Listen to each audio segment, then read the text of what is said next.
Hey guys, it's Maria, Solitary Witch Tracks here. I am making this video about the shadow work I'm going to embark on with my tribe sisters. We are reading the Temple of Shamanic Witchcraft, I think, if I can remember what it's called correctly. Oh, here it is. That's okay. Just kidding. Yes, the Temple of Shamanic Witchcraft, Shadows, Spirits, and the Healing Journey by Christopher Penczak. So this book is made for a year, but we're trying to condense a little bit because a year-long book club on just one book is a little bit much. So we are actually going to be going. There's Aowen. Aowen, say hi. No, don't mess with that one. That one's not yours. This is not my book either. Okay. Don't want to read that book. That's another book I'm actually reading.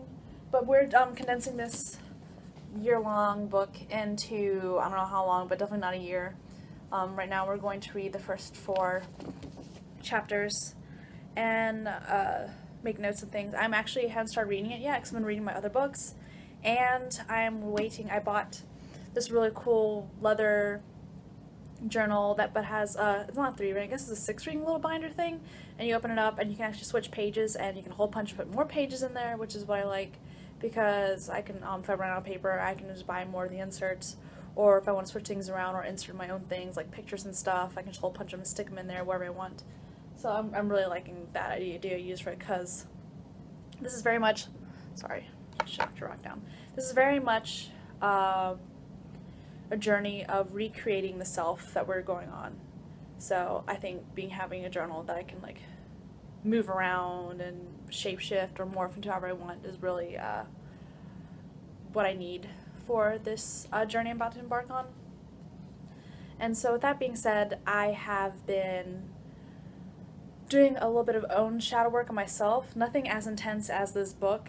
I skimmed through it, and some of the stuff, like the rituals and exorcisms, are pretty deep, so shit's gonna pop up and fly everywhere, and shadows are gonna come up from inside, and you'll be like, oh! So I'm trying to prepare for all that. Actually, we had a Google Hangout. The first time we had a Google Hangout, we spoke about things popped up, there were tears and laughter, and afterwards I actually had a dream about shadow work. From what Chris told me, from my novel, like what she was telling me and about my strengths and what I know for myself, I'm very physically in tune with my body. I know my limits. I know what I can do with my physical self. I do practice a lot of yoga, so I do like to think of myself as very fit.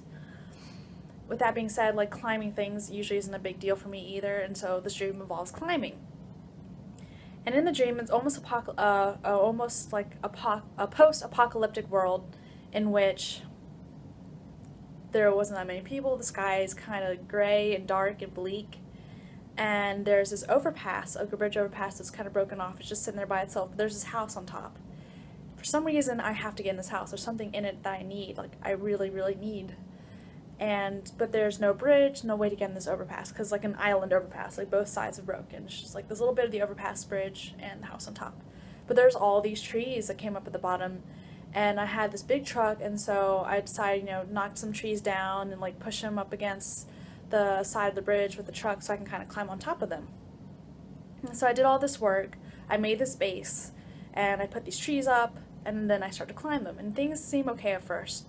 But once I get to the top, it's just like there's this one step I need to take, and in the step I remember, now I think about more clearly, there's this like spiky part of the branch or tree that I need to put my foot on. I'm not wearing any shoes, but I need to put my foot on it so I can like haul myself over, but I'm scared to put my foot on this one branch. I'm scared to hurt myself. I'm scared I'm not going to make it. I'm scared I'm going to fall.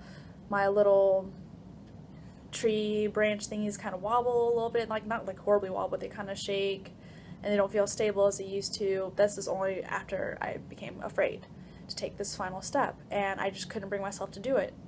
And so I end up climbing back down, and then I wake up. And so, this being said, in lieu of the shadow work I'm about to do, the shadow work I have been doing, to me it speaks of, my confidence will be shaken. I do have this like outer exterior confidence and things of that nature, but there's going to be moments in which my confidence is shaking, and because I might have to take a step that I don't want to take, but I need to take that step in order to be able to move on, to reach this house and whatever's in this house that I need. And the really good thing about having my tribe sisters is I know they're going to support me, and they're also going to keep me from running away from stuff that I need to face, which is really good. And so I have these cards. I'm actually going to like pause a clip or whatever and pull them up. I did these 2 readings,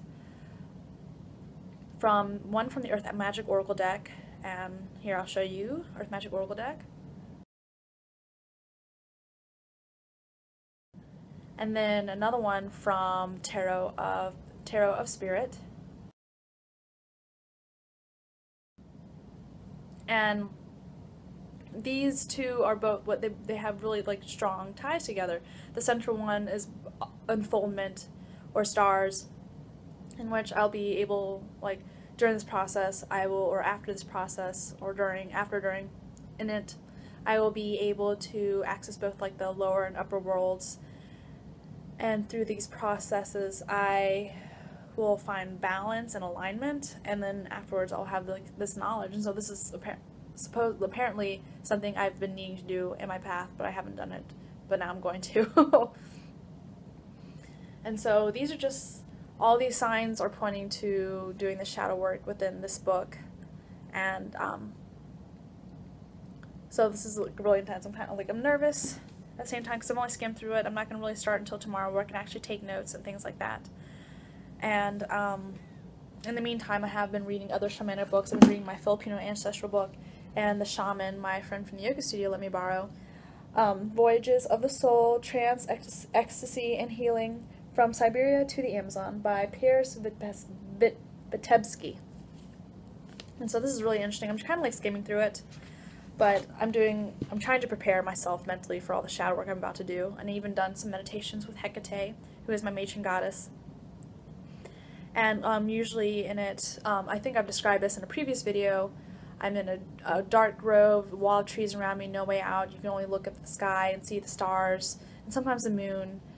And there's a dais in the middle, and she's standing there with 3 torches, like held on these like stands. And you look into the reflective water, and like in it kind of signifies that you yourself are the key. You're staring at your reflection, you realize you are the key to your potential, you are the key to your limitations, you are the one who has to go through all this. And then she will give you a torch, or give me a torch and send me also in this path, will open up in the darkness of the trees, can't see, but she gives you this torch, and she's like, you have to find your own way. She'll give you light, but you have to find your own way and battle your own shadow, like work with your own shadows and come to accept them, but not let them overcome you, as well as your limitations, things like that. And so I'm really hoping that all this work is preparing me for this book, because it's intense. I'm a little nervous. But I'm also very excited at the same time, because I have wonderful women to share this journey with. And this book, like, I don't know, it's just like intense. And so, but I'm really super excited because I've been wanting to get into shamanism at least and understand where my ancestors came from. And I know this is technically not Filipino shamanism, but it is a form of shamanism. And in this book, you really see how they all, like, how there's so many similarities between them. Differences too, and similarities, so I'm really excited about that. But I think the shadow work has been a long time coming, and all these storms around me that's been happening every single day since I started talking about doing this book and shadow work has kind of been like building up. So we'll see.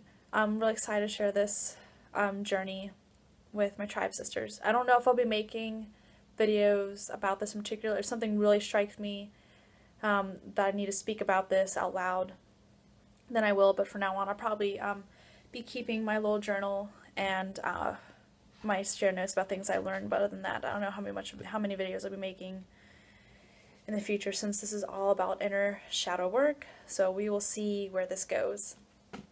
But if any of you have done shadow work like this, or you have even done the exercises in this book, or any similar shamanic exercises, I would love to hear about them. Any advice or tips you got for me would be awesome too. But yes, so that's where I will be the next, I don't know how long this is going to take. We're supposed to read up to chapters 1 through 4 before any of the exercises and things. So we'll see where this goes. So wish me luck, because I'm going to need it. Love you guys. Blessed be. Namaste.